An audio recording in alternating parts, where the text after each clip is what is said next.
but the most important thing is that we can say action. Okay, so Robin, thanks so much for joining. I always love to start the conversation with what I believe is one of my favorite questions, which is something as simple as how are you doing today?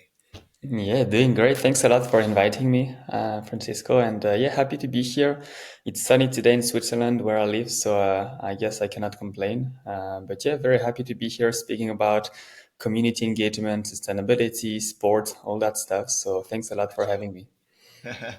Actually, today in Portugal, we are expecting something like 29 degrees or 30 Hmm, degrees, lucky you. which is crazy.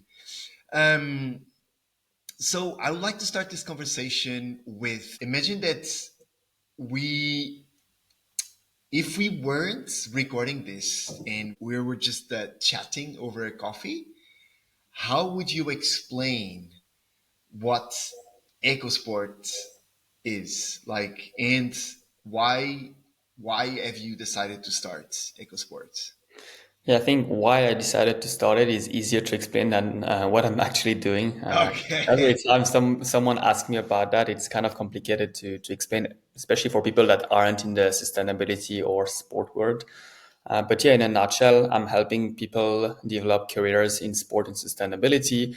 It started as a job board, so we share a lot of job opportunities, internships, full-time roles as well. But now we also have our own academy teaching people how to develop skills and knowledge in this very specific industry and topic. So that's what I do most of the time. But now I'm also working with companies trying to lean towards consulting, helping these clubs and federations to implement more sustainable initiatives. And when I say sustainability, it's not only on the climate action side, but also on the community and social impact area, which is, I guess, why you are interested in having me today. So yeah, in a nutshell, that's what I do. I'm also working as a freelance on many projects that aren't directly linked with sustainability, but still in the same kind of area, linked to sport because sport is my passion. So yeah, that's Okay. how I. It's how have you decided to go from because you mentioned that you started with the job this job board because maybe you felt that there was the need to Mm. have this job board or it was something that matched your passion with sport and sustainability and why not helping others finding their next move in this niche or in this intersection but what led you to move from okay I have this job board to the other steps or to the other pillars that you now have as part of EcoSports? Was it like feedback you felt the need to move because I would say that it was organic to move from job board, but what led you to add all those other pillars? Yeah, I think as a founder or a self-employed person, no matter the scale of the company, obviously, you need to be very aware that you are not telling people what is interesting and what is important and what provides value. It's them telling you. Typically, for me, when I got started on EcoSports, which at the time was called Play for the Planet, but essentially was doing the same, just rebranded it. I listen to the market, and that's something that all the founders will tell you. But I can give you a very clear example of what I did and how I did, how I listened to the market. So I built the job board because I had the issue myself. I wanted to find a job in sport and sustainability, couldn't find many in opportunities, many jobs. So I wanted to bring them all together on one place in one on one website in a way. I was using LinkedIn and all these job boards on sports, and I found that pretty complicated to use and to find and to do the research. So I put them all together. That was the initial idea, and then as it started growing and many people joined and kept telling me like it's good, I like what you're doing, amazing jobs, amazing opportunities. But then many told me like, how do I get these jobs? Like I love the jobs, but I feel like I am not qualified enough, and I'd love to follow education, follow degrees or just enhance my skills and knowledge. And so I started digging on the internet, started looking for for trainings, for programs, certifications, and so on. That's when I started thinking, look, there is not much available. Maybe I could help provide some resources. And I wasn't qualified enough to create, a training or to educate people on that. I had some knowledge, but I wasn't an expert on the topic. So I thought maybe it could be cool to just bring people that work in that space and then have them teach to the potential future people that want to get into that area and that job market, what they do on a daily basis. So I didn't pick any teachers or people that were giving these conferences. I only wanted practitioners, and that was my very first criteria. I wanted people that work in that space because these are the people who have the job that my job seekers wanted to have, right? So it's kind of bridging the gap between job seekers and the job market, or the job industry. And so, yeah, essentially, I listened to the market because my members told me they wanted certifications, they wanted more education. And then I really met with them. So I opened a survey where people could like fill a few questions about themselves and so on. And essentially, if they wanted to help me build the course, they could meet with me and just discuss what would be relevant, what kind of modules they'd like to have, what kind of features they'd like to have on the academy. And I essentially co-created this program with them. So I was leading and coordinating the program, but they give me the ideas. Typically on the modules, I had a very simple survey. They could decide what kind of topics were most relevant and most useful to them. And I mean, that's the best way to do any market research, is to ask your customers, potential customers, prospects, what they'd like, and then they'll be happy to maybe buy the product because they're part of the creation process. So yeah, that's how I've done it. It worked pretty well. And I think that so this was the first edition of this training program. It was last year, right? yeah. And I remember maybe it was because of that I got to know about Mm. you. And I not only applied, but also I remember that I suggested David Yeah. from Normal. But what I was about to share is that I from the moment that I saw that you were working on building this training program, I felt like, okay, this guy knows how to do things in this like community co-creation way, because that's what you mentioned. I really enjoyed the like all the questions that and all the posts that you made asking people if like would you like to have something like this, and if so, what are the models that you like to this program to have, and are there any people that you see in the market that would be able to give these models like these 1, 2, 3, 4 steps, and somehow I really felt inspired by the way that you did it in public, like building this training program in public and all the engagement that you had. um, you mentioned that you you were listening to the market, but also with this training program, maybe people will be market ready, and it would be easier for the. Um, how can I?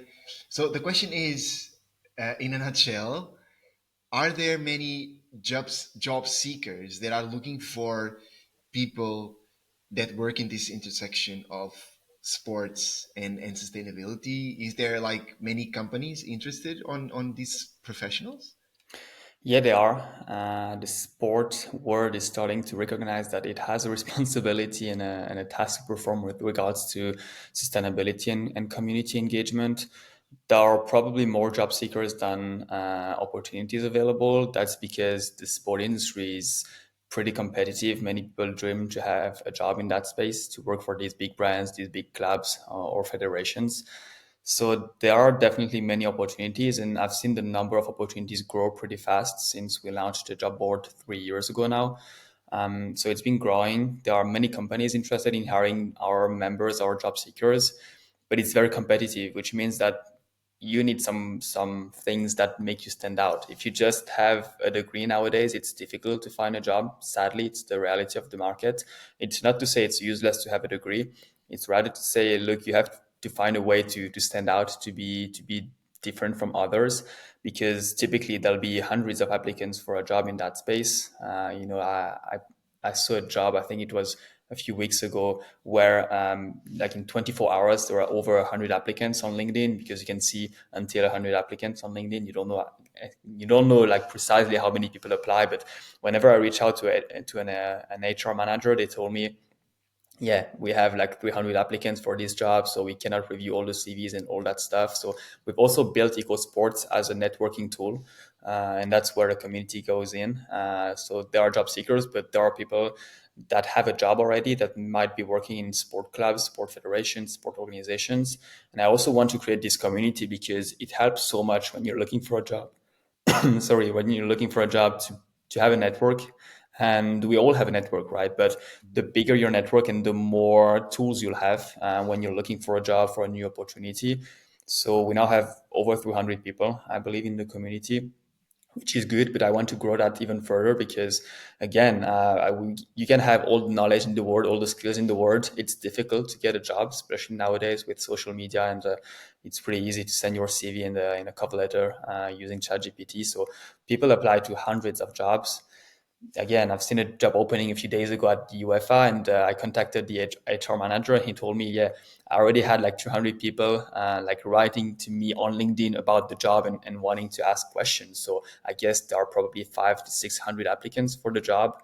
There has to be a way to stand out, and that's what I want to do with EcoSports. Not only provide the jobs, we now have the academy, and now we are leaning towards projects where people can get involved. So we have a research project where people can assess the levels of sustainability within football clubs in Europe. And that's not going to be like a magic one that you can just find a job in a few seconds, but that helps. In your CV, you want to find ways to make it appealing for the HR manager. So we try to find ways to make it possible for you to get involved if you want, but it takes time, it takes commitment, and building a community is tough, right? So you know how it is. You've done it with normal.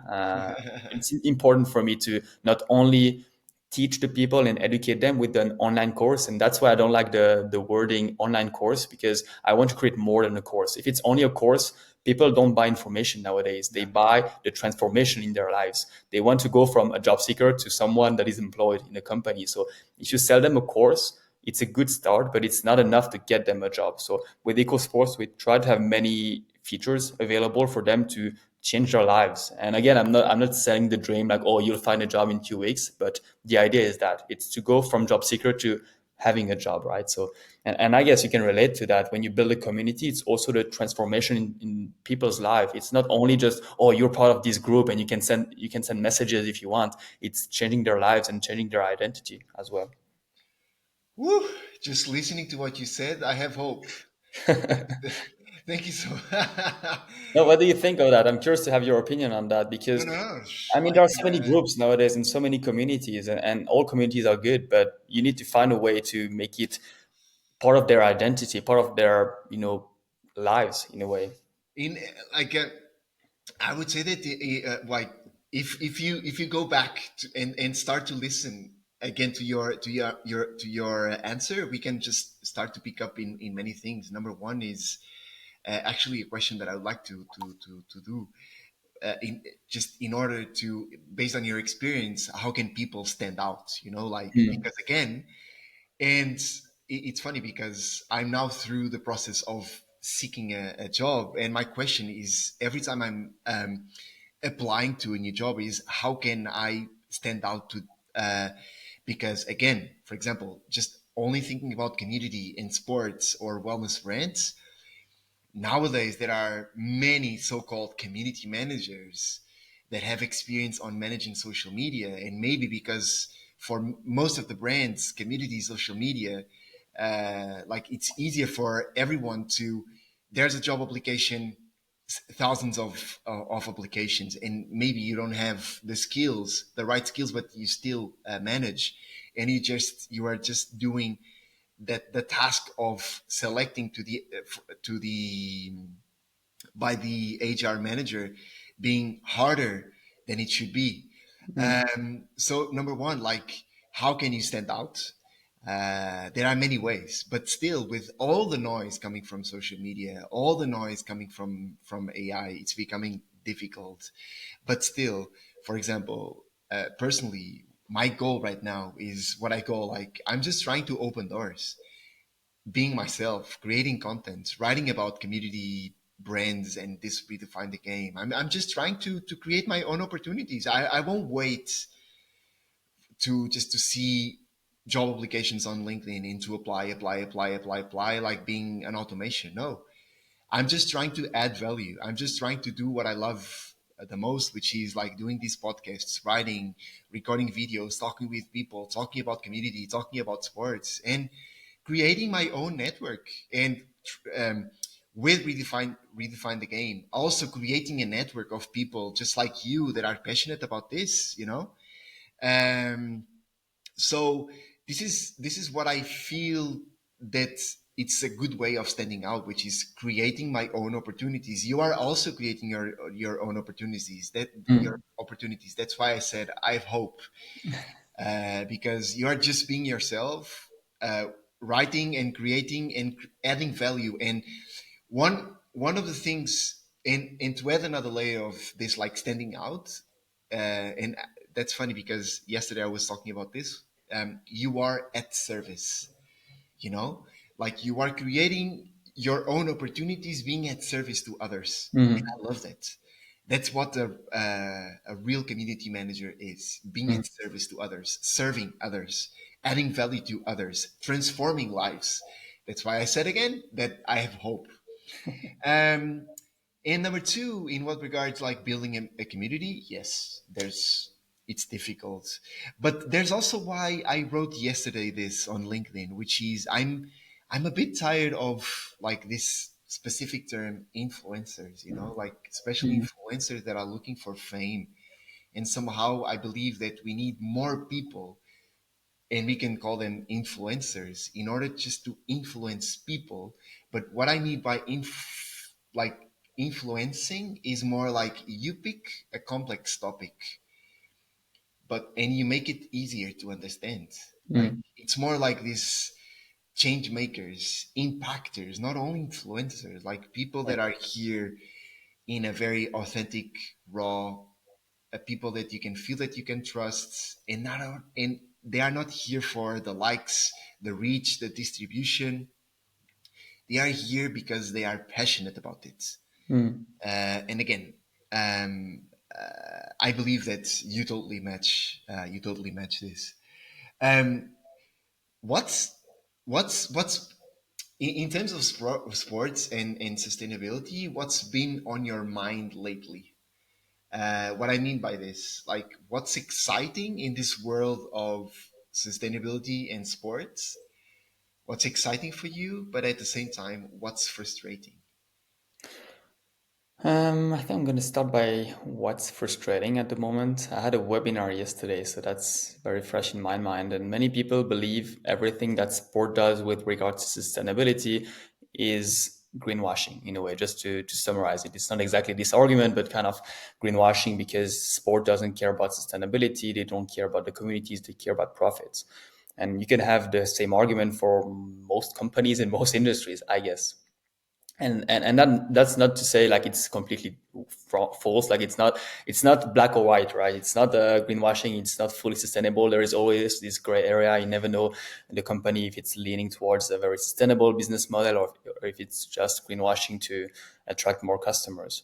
But what I like about sport is that if you try to improve, and if you manage to improve the sport industry, for example, a club or an event, obviously you will limit the impact that the sport has on the environment, on climate change, and maybe it can improve people's lives.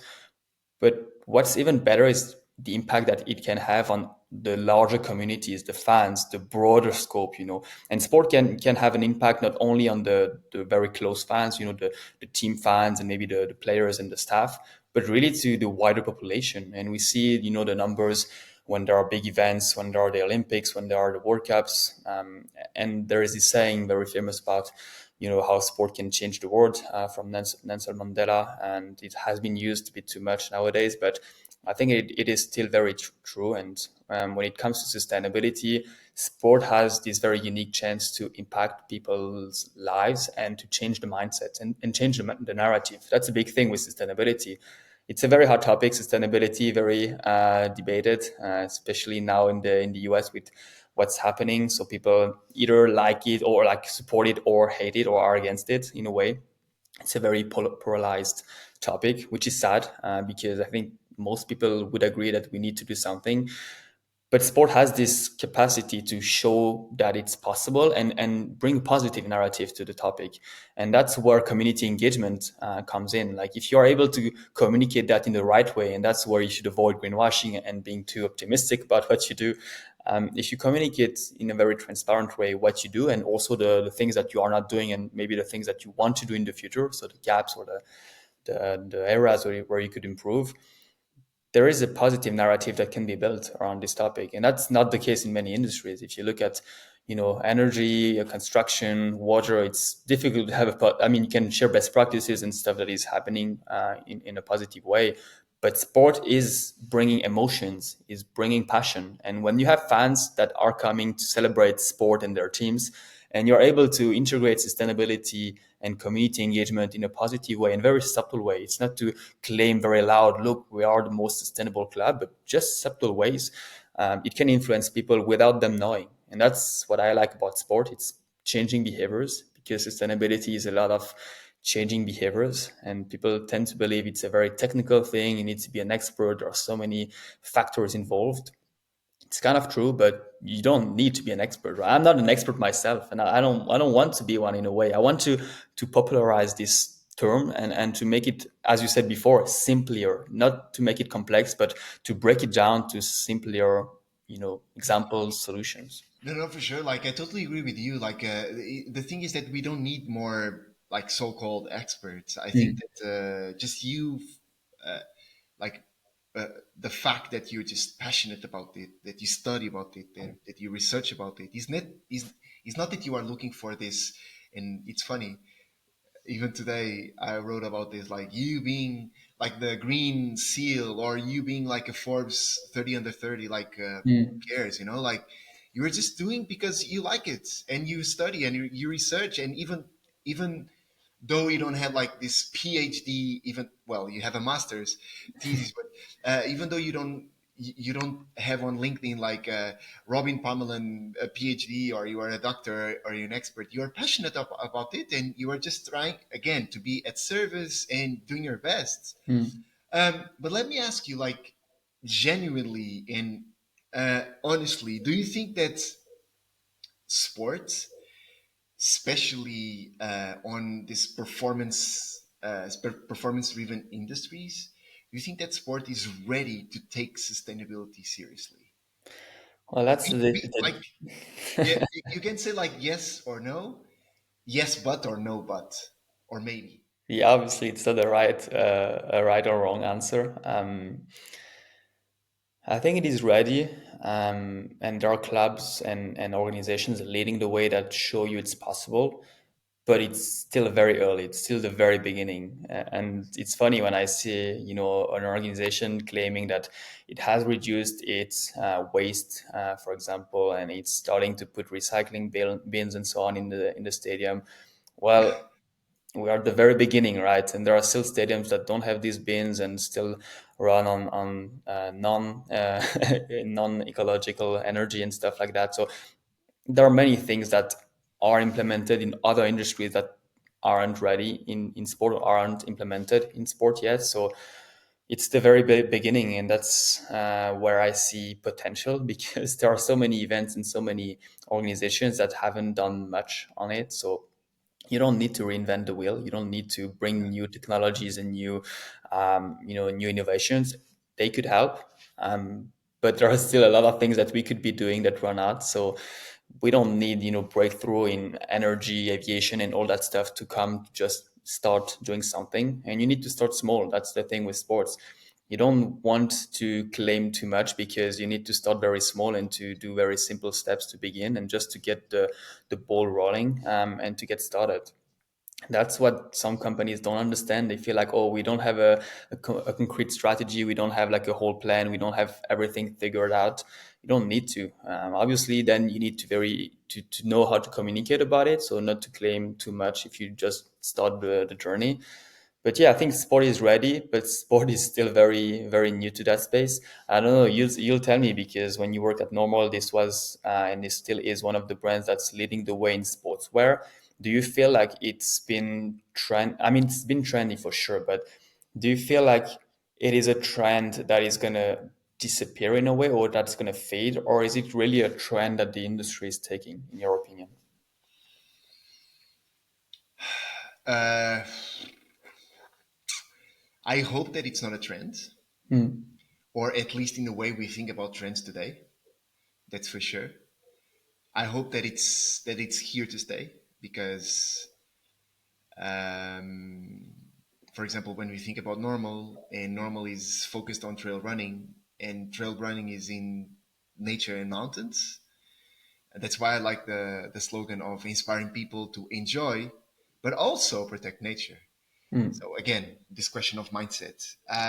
What I Maybe think, what maybe I to correct my question to make it simpler for you to answer, like, and maybe you can continue. Sorry to interrupt, but what are the factors that need to be true in order for sustainability to not be a trend? Which means that is there anything you feel like could happen so that it's not a trend, but it's a long term thing? What do you think of that?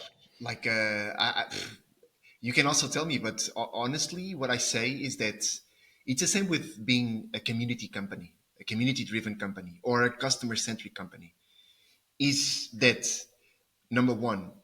If you are telling your customers that you are sustainable driven or community driven or customer driven, where's the transparency? Mm, Like, where's the data? What can you show us? What can you make us? What can you as a brand make us, the customers, feel that you are sustainable? How can you help me? mm, Because again, being a community driven brand is not for every customer. It's the same with being a sustainable driven brand. Is not yet for every customer because again, you are talking, maybe you are not talking to everyone. And that's the rule. You're not building a brand for everyone. Again, if we are going with trail running, normally it's not for everyone. Maybe people like more Salomon or mm, North Face or Adidas or Nike. Again, that's number one. Number two, even though you are a sustainable driven brands, some people might use your products not because you are sustainable, because they listen to someone saying this product is good. mm, But again, you have the value proposition of someone saying that this product is good because it's durable and and uh, it allows you to have more adventures only with one shoe. Why? Because that's again the ethos of the brand. But what I hope is that this is not a trend. It's here to stay. It becomes the norm. You know, I would say that uh, everything, maybe not everything, but most things start as a trend and then they become the norm. mm, Not to say that it's a norm for all the brands again, but but to answer your question is that it's all about. I know that this sounds super vague, but it's all about you being an authentic brand. It's that you are X. Show me that. Show me that. I remember. I forgot his name, but he's a super nice guy that that works a lot with the Killing Journey Foundation.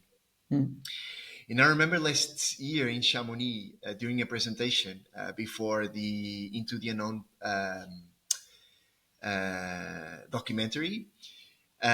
He told us like we as customers we have the right to not like to point the finger, but I will use this term to point the finger to brands that if you are saying that you are sustainable, show me that. You know, mm, we need to like to call out to brands because like it's because again, if you see on the website, the biggest problem right now, or one of the biggest problems we see is that like the words like this buzzwords like sustainability and customer centric and we are purpose driven and our mission is to it's a copy. mm. It's something that you have on your landing page. No, no, please. And once you find a brand that's truly sustainable or community oriented, you can reward it and you can vote with your money in a way. If No, you for if you sure. pay Like, for a product, you vote for this company. If no, if I may do the analogy. totally agree with that. But the thing is that there's the biggest difference between you saying and you're acting. Mm, Because again, for example, being community driven, it's not externally, it's internally. It starts from inside, and I've been saying this many times. mm, It's a mindset. For me, community is a business strategy. It's not like social media. It's not like you organizing parties or events. It's not only that. It's a mindset. mm. It's the same with sustainability. It's not only to have like these recycled bins on your stadium. It starts inside. It's You know, exactly the answer I was expecting, to be honest, when I asked about the factors that need to be true in order for it to not be a trend but to be a long-term thing. It has to be part of the strategy. It has to be a long-term vision where sustainability or community engagement is part of a long-term vision of why it creates value, and it also means economic value because it's still businesses, right? Even if you speak sure. about NGOs, they still need to make money. So you need to make sure that your strategy integrates sustainability or community engagement, because otherwise it's going to be just a side project, right? And that's, I fully agree with you on that. It's very like important. I'm not sure if you saw this already. This I have it open on the second screen. This the alternative reach lists. I love the idea, Mm. which is so this was created by the Times, Sunday Times, and it's a list of innovators that are driving Britain's well-being revolution and helping us lead a healthier and more balanced life. The alternative reach lists. And we are talking about brands, projects, founders that are working on wellness, mental health, but also financial well being. Uh, and what I like about this is maybe we are talking about brands that are becoming rich money wise, but not only money wise. And the question I asked myself this morning is that what does rich mean? Being rich, you know? And it's the same with what does being a community driven brand means and sustainable driven brand means. And I remember a few years ago, I was organizing this innovation program for women that would love to create a business around sustainability. And I remember someone saying that you cannot be afraid of building a business that it's sustainable, and you cannot be afraid to say that this is a business. You are making money with this because without money, it's not sustainable financially. But also without money, you cannot achieve the goals that you want to achieve if you are authentic and if you really want to act the same way you speak. And there's no shame about making money. I mean, if you're doing something great, providing value to your customers, why What's shouldn't you be wrong? earning money, No, right? for sure. Yeah, for sure. What's wrong? Yeah. Let me uh, let me ask you this, and take into account that we are talking about like copy and landing pages and the message, the way you communicate. What do you wish more CEOs and CMOs or brand people ask before they're launching a sustainable driven brand or this quote unquote green campaign? By asking, you mean asking through a post on LinkedIn, for example, or asking directly to their customers, like in a one-to-one call? Or I will make this question simple. What would you say that are the steps that the CMO or CEO or the brand people need to do in order to launch a sustainable driven brand or this green campaign brand to avoid people think that this is a greenwashing step move? Think you need to validate every assumption that you have by asking your customers and your prospects. You can have assumptions and you cannot ask everything, obviously, but you can have hypotheses. And sometimes we think it's a true thing because it's so obvious to us and it's so embedded in what we think, and we have this opinion. Maybe I have this opinion on my business. I think this would create a lot of value, but that's only an assumption. If I don't have any proof that it's going to provide value, it's going to help my customers, it's going to help my community, well, you can only have assumptions, and then you can run the whole process of creating the product, launching it, and then seeing what the result will be. But the sooner you talk to your customers and you ask them about it, what they think, and the lower the risk to have a complete failure. Because if they tell you that it's interesting, they tell you it's providing value, maybe you'll make a few mistakes on the pricing, or maybe you'll make a few mistakes on the product features, but at least you'll have the vision of what's their issue that you're trying to solve, or what's the value that you try to provide to them. And then you can always adapt the product. You can launch a product that is a failure, but then adapt it because you still know that there is a need. You identify the need very clearly, and that's why you want to speak to customers. And when I launched the course, I didn't have a clear vision on the need. I thought it was important for people to have a certification, so something that they could put on their CV. But essentially, they also wanted to build a network. They also wanted to have access to opportunities. They wanted to have a job. And that was the need. The need wasn't to have a certification. The need was to have a job.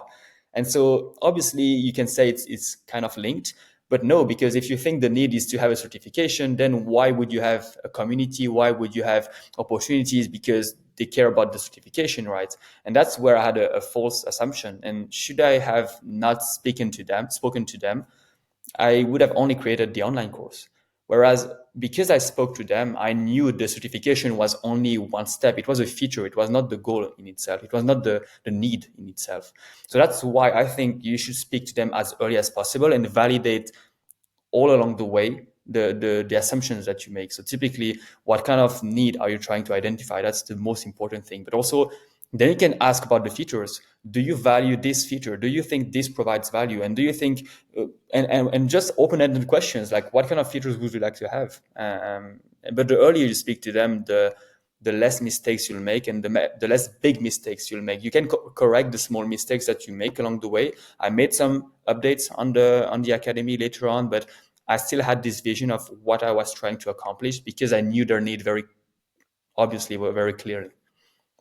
So okay, uh, but now this leads me to, what do you think are the biggest misconceptions about what it means to be a sustainable sports brand today? Again, you don't need to be perfect. And there are some clubs that are very advanced on sustainability. I take, for example, the Forest Green Rovers, who has been named the greenest football club in the world by FIFA, or my favorite club, Liverpool, that has a very strong strategy. And when you're getting started on this, and maybe you're new to that space, and you look at these clubs or these organizations, you can feel like you're so far behind that you cannot really be a sustainable club because there are so many things that you should be doing, and you know it, but you don't have budget, maybe you don't have staff. So you feel like I'd rather do nothing because I'll be behind anyway. So why would I try to do a few initiatives? And I think that's a wrong assumption. You can start small again and start building your strategy over time, because again, it's a long-term thing. If you only see the short-term benefits, obviously sometimes it costs a little more money to be sustainable because you need to find alternative ways to do stuff. You need to find maybe new products, maybe new sponsors as well. So it takes time. You need to build over time. You need to go step by step, but it's a long-term strategy, and that's why I said before, having it as part of your strategy is essential. Because if not, I mean, what's the point in making small decisions today if there is no long-term strategy? So one of the big mistakes that the clubs and the sport organizations are doing is that they see the immediate cost and they don't see the long-term benefits. And that's something that we all experience. We see the immediate reward. That's what we seek. We try to have these, dopamine spikes, spikes, sorry, and all that stuff that's very immediate. We want the reward, we want the benefits, we want the money today, but we don't see the long-term vision. And sometimes we harm the company and the organization by making decisions that make sense today, but on the long run, they don't make sense because they don't provide value and they don't make your business resistant to changes. If your company is facing a few issues internally, if you don't have a strong community, for example, well, they're not going to be supporting you because they don't care that much about the company. Maybe they like a product. You launched a product that has very good results, but on the long run, if they don't identify to your brand, to your company, they won't support you on the long run. So sustainability can help create this link between the company and the customer, but it has to be done in an authentic way. As you said before, transparency is key. If you just feel like, oh, I should be communicating this because it's good for business today and maybe this sponsor will be happy, well, the people will see it. But we're not stupid, right? We're not dumb. We see like what kind of initiatives you run. What So what's your face, or what's your first reaction when you see something that makes you feel, what's your face? What's the face you do? Like this? no, like this. I kind of smile because I always understand the business reality behind it. And again, I'm not a like climate activist in a way, if you want. I'm not how do I say that? I'm trying to be open-minded because I You're not understand some of extreme. the decisions that might be wrong, if you know Yeah, what I mean. yeah, Like yeah. they sometimes make business decisions that make sense on the short term, but I feel like it shouldn't have been done because on the long run it's not a good one. And so I'm like kind of smiling because I understand, but I wouldn't have done it, if you know what I mean. Like you talked about Liverpool, and congratulations for the Premier League title.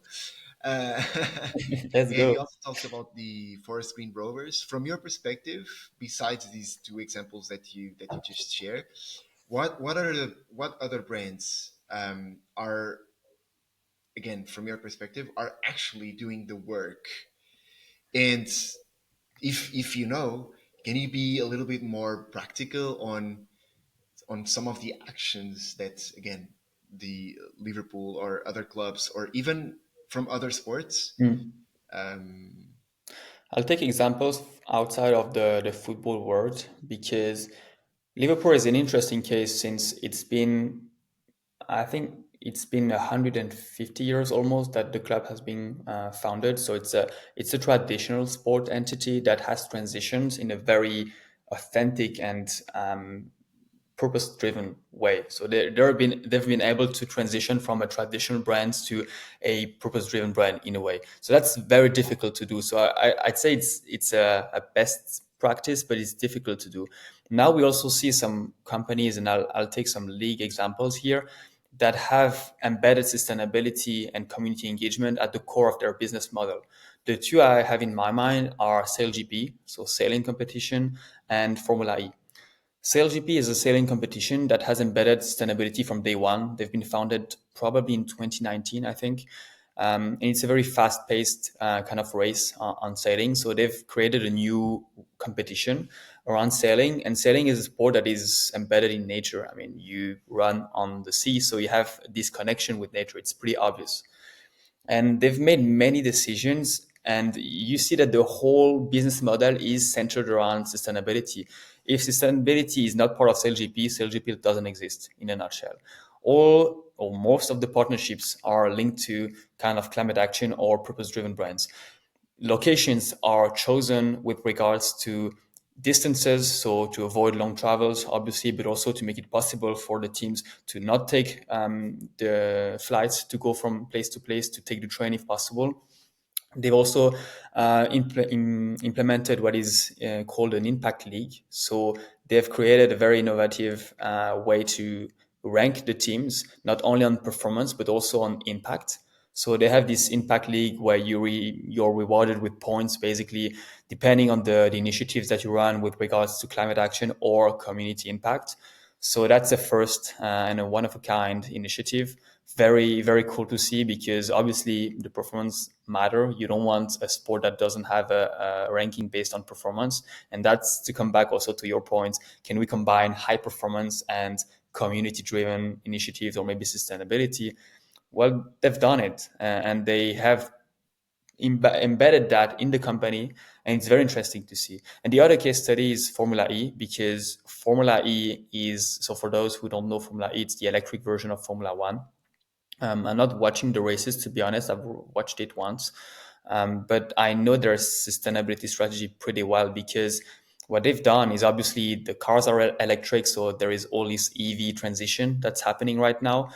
And we spoke about technology before, and I said you don't need new technologies, you don't need the fancy stuff to make your team or club more sustainable. Well, what Formula E does is that they are the peak of electric vehicles, right? They are the the best cars in terms of electric vehicles and speed and performance.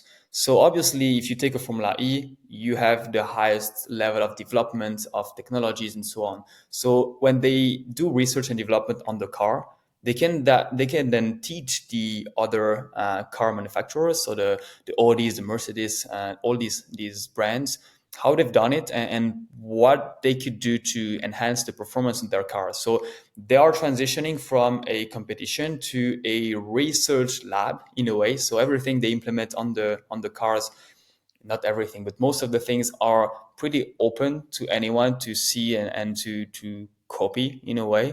So the car manufacturers are looking at Formula E and taking their best innovations to apply it on their cars and then to obviously make it more sustainable as well. So it has transitioned from a league, a competition, to a kind of a lab where obviously there are competitions, but it's a lot of R&D that's happening out there. And they also have a lot of initiatives on locations and reducing the number of flights they're taking. So I'm not going into details about that, but it's a very interesting case study of how to embed technology and then to use what you've learned and transition to a lab where you can then show the world what can be done. Sticking with the practical ideas, like what's one what's one small shift you think that I was about to say every, but I won't use the word. Like, what's one small shift that you think that sports and wellness brands could make um, today to start actually move the needle towards being not only a purpose-driven brand but a sustainable-driven brand? Well, we say what gets measured gets improved. I'm not sure what the saying is in English, but if you want to improve, you need to measure it, basically. I think doing a first assessment of your current situation is the first starting point for any company, any organization. You need to assess, okay, what are we doing today? Where are we? And the easiest way to do it is to do a carbon footprint. It takes time, it's a lot of data collection, but if you don't know where you are today, you don't know where you're going, right? And you need to understand what is the impact that we have and what do we do well as well? What can we do better? And so I would say doing an assessment of your current situation helps because you can then see, look, we do great on these areas, we do bad on these areas, what it is that we can do, and how can we provide value to the business. And it comes back to this question of creating value. And you need to understand how does that fit into the overall strategy of the company. But if you don't do a first assessment, like you can start with waste, you can start with energy, you can start with water, obviously, like many things, you could start with anything basically. But you first need to assess what's the current state and speak to your staff, speak to your stakeholders. And you would be surprised of how many companies don't know what's actually happening inside the company because there are big brands, big companies, and many departments, and the departments don't collaborate. And sustainability has to be a transversal topic. You cannot have a sustainability department, but don't and not speak to the different departments. What's very useful is to have someone from every department reporting on sustainability to say, look, this is what we do, this is what challenges we face, this is the possibilities that we have, and then to have someone coordinate that. But for that, you need a first assessment. You need a probably a carbon footprint, but just an assessment. I just had this funny idea, and we can use it as a quick game. Hmm. Okay, let's call it real, real or just vibes. That's the name Okay. of the game. And the idea is I will I will just throw out a few terms or ideas, and you will tell me if you think it's something legit or just like this buzzword performative word. Okay? Okay, I'll try my best not to be controversial. Well, We'll see. be my guest. Um, so I was just thinking about and again thinking about like normal. The first term is carbon neutral product line. Is it real or just vibe? Just vibe, my opinion. Okay. Do I need to argue or just to give an No, answer? no, you can go only with the terms. But if you want to argue, just feel free. Sustainability ambassador program. Real? Are there any good? Are there any brands that you see that are doing like a good ambassador program, like this sustainable ambassador program? Yeah, I've seen it with Real Betis, so the football club in Spain. They have one of their key players, Hector Bellerin, that's very deeply involved in that topic of sustainability, and they also have a very strong strategy. So they were able, and I guess it was pretty obvious for them to involve him, and not all the clubs have someone that's fully dedicated to that. Dedicated to that. But yeah, that's a typical example. I've also seen so-called sustainability champions within the company, so within the staff, and that's what I mentioned before. Having someone from each department that has some sustainability tasks or responsibilities, and I've seen that very effectively done in many clubs and many organizations. So yeah, I don't think that's just a vibe. I think that's real. Eco Eco capsule collection. Or you'll need to tell me more about this then.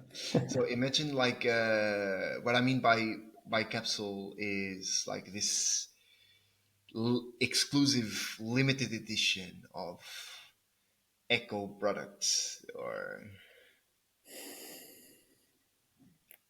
Just personally, I vibe. would go I, just five. Yeah. yeah, I'd say just vibe as well. Okay. I'm just thinking about one last one. So imagine that you are on the street and you see something. We care. We care about the planet on a billboard. Mhm. Is it real or just five? Well, it depends, obviously, but I'll say most of the time it's just vibe. If you really feel this way, probably you don't need to write it down on a billboard because it should be obvious to your customers, to your community. So yeah, obviously it depends. I don't know what brand it would be, but the louder you speak, and sometimes the less you do. Sadly, it's not always true. There are companies that do well. There is this term of greenhushing nowadays. So you, instead of greenwashing, where you claim too much, you claim not enough in a way, because you're afraid of greenwashing calls and the public perception and so on.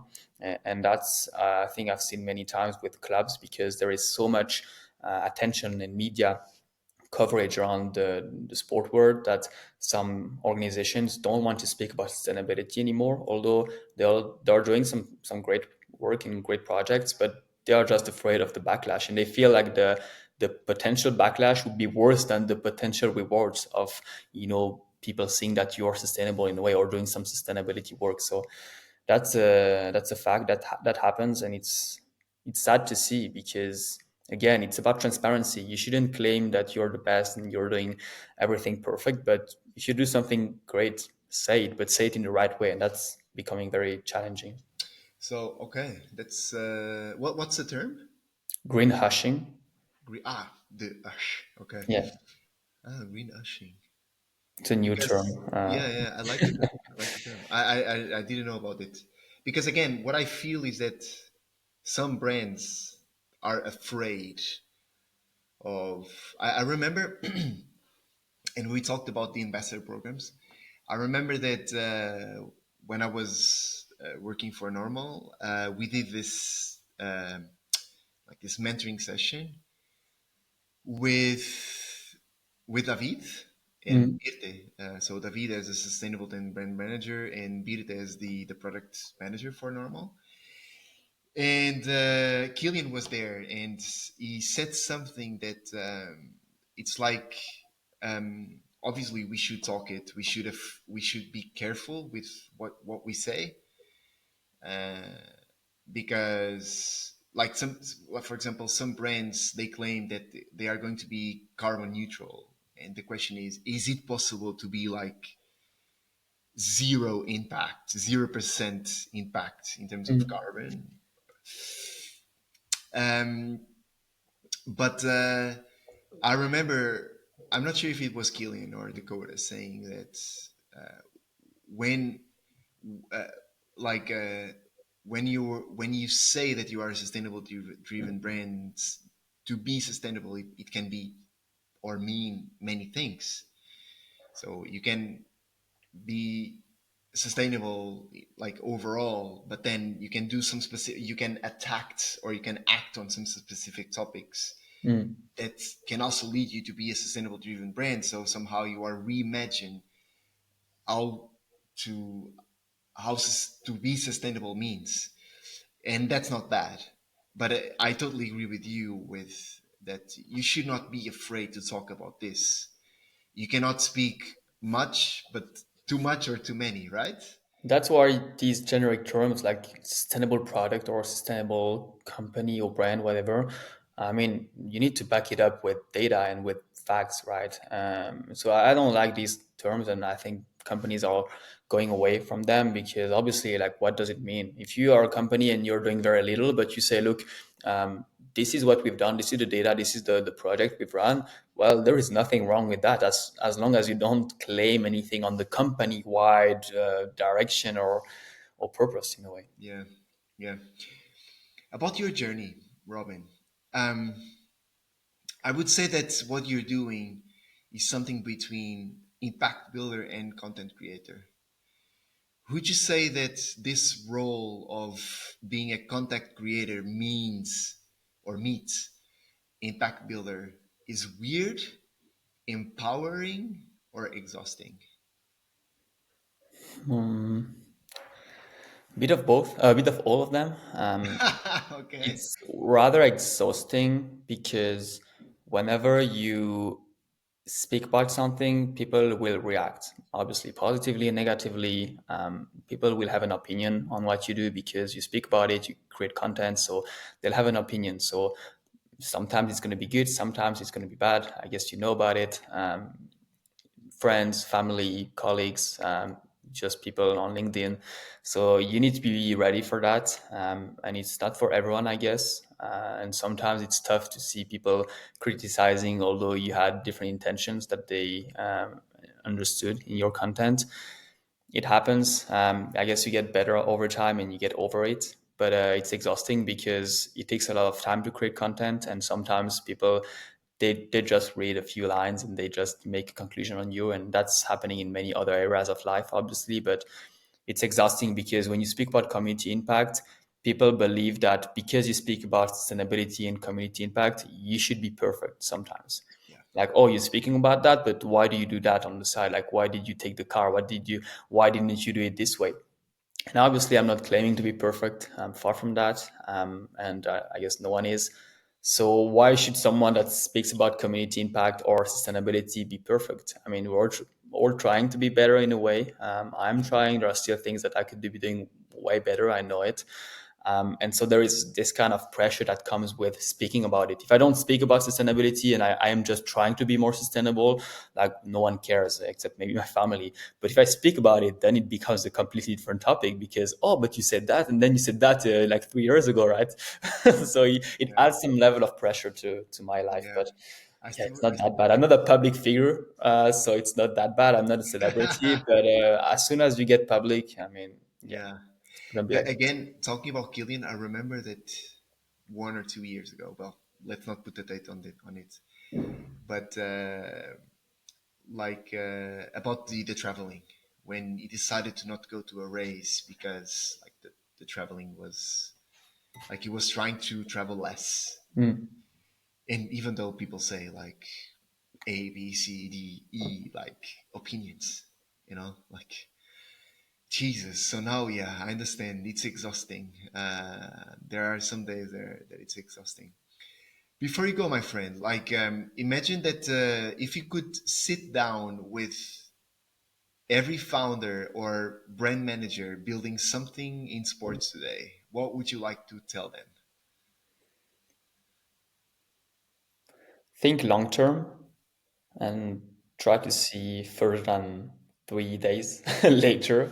Think on the long term. Think of what will happen in 3, 5, 10 years. Although you might not be in this position anymore, that doesn't matter. But think long term and not only speaking about sustainability or community engagement, but try to project yourself in 5 years, what will matter in 5 years, and what will matter in 10, 20, 30 years, maybe for your community, for your brand, for yourself as well.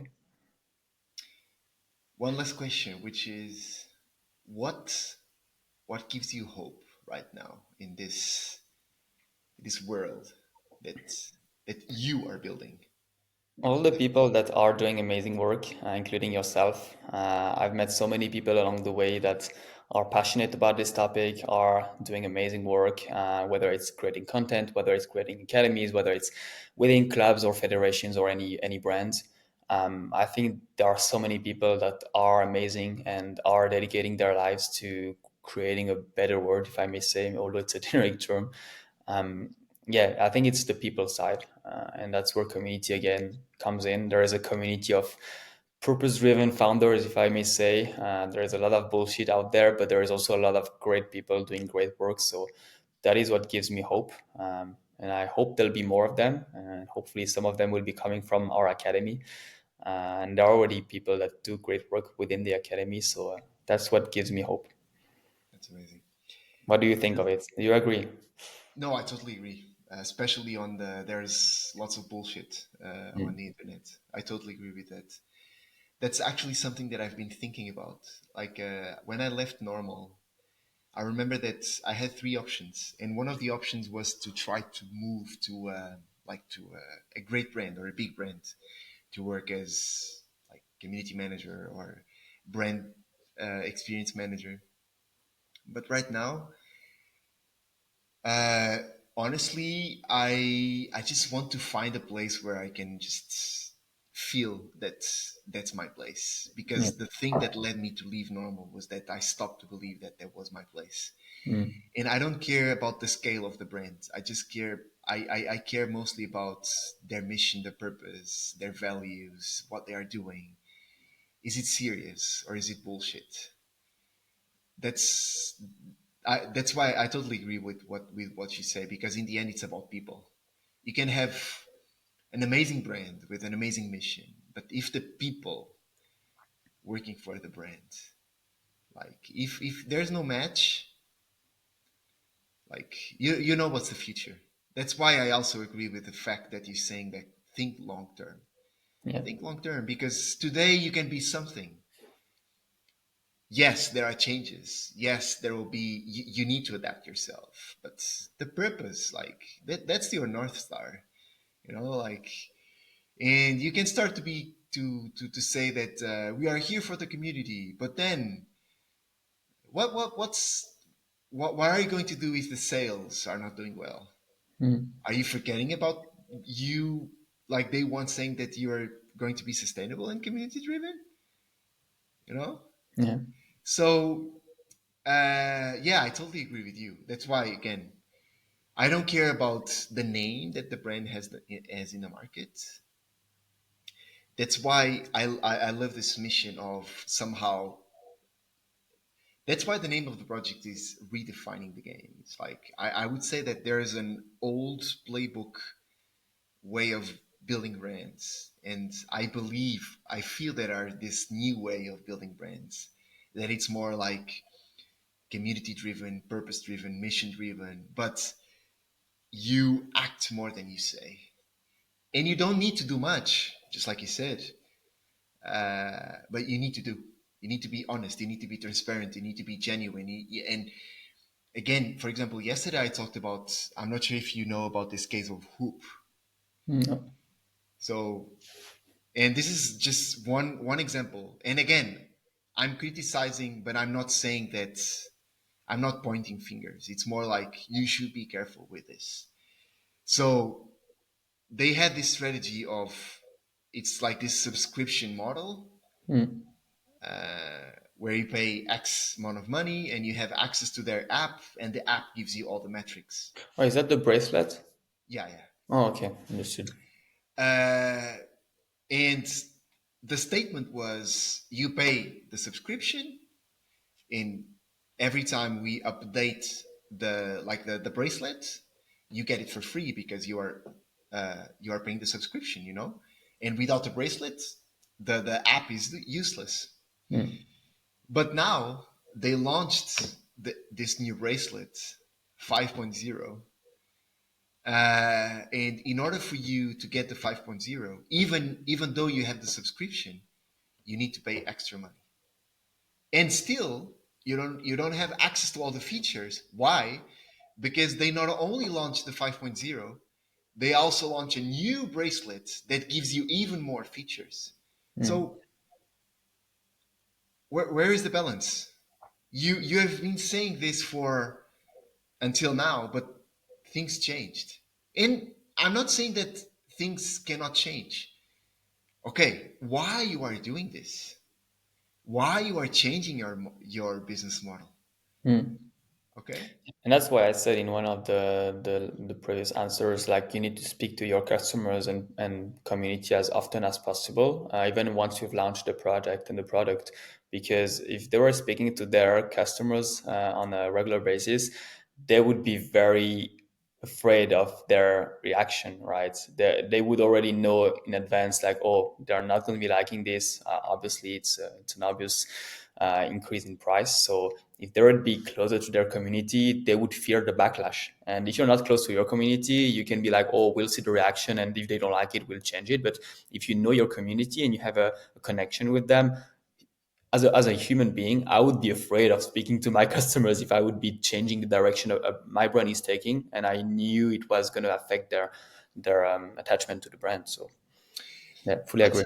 the thing is that, like, that's why Murphy's Law exists, is that if something goes wrong, or something that it's meant to go wrong, it will go wrong, like, and it happens. Again, it's not about being perfect. Problems happen, changes happen.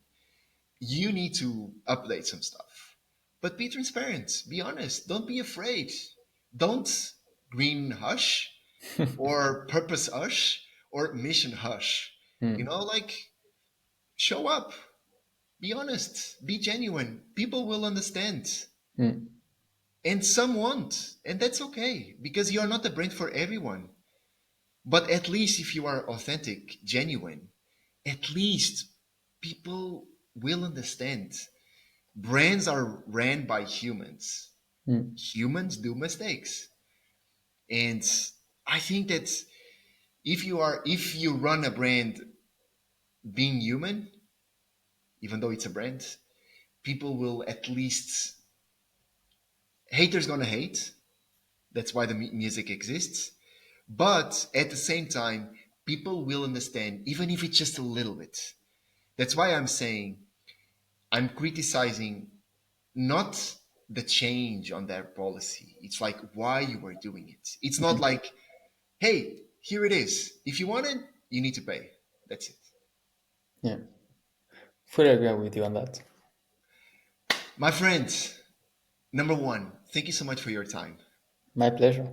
Super grateful. Number two, congratulations for what you're building. I'm really a fan of EcoSports. And I really hope that whatever is the mission, you can succeed, and maybe one day you are going to be part of this alternative rich list. Okay, Hopefully. Thanks a lot, Francisco, for having me. We'll but see. no We'll see what worries. the future brings. Yeah, I'm ambitious, but at the same time also realistic. It takes time, and good things take No, time. no, for sure, for sure. So we'll see. Thanks a lot for having me, No anyways. And, worries. People should follow you, Robin Parmelin, on LinkedIn or EcoSports, right? yeah, exactly. That's the way. Okay. We see you online. Hopefully, we can meet in person one time. And I wish you a great week. Thank you so much, Robin. You too, Francisco. Bye bye. Ciao.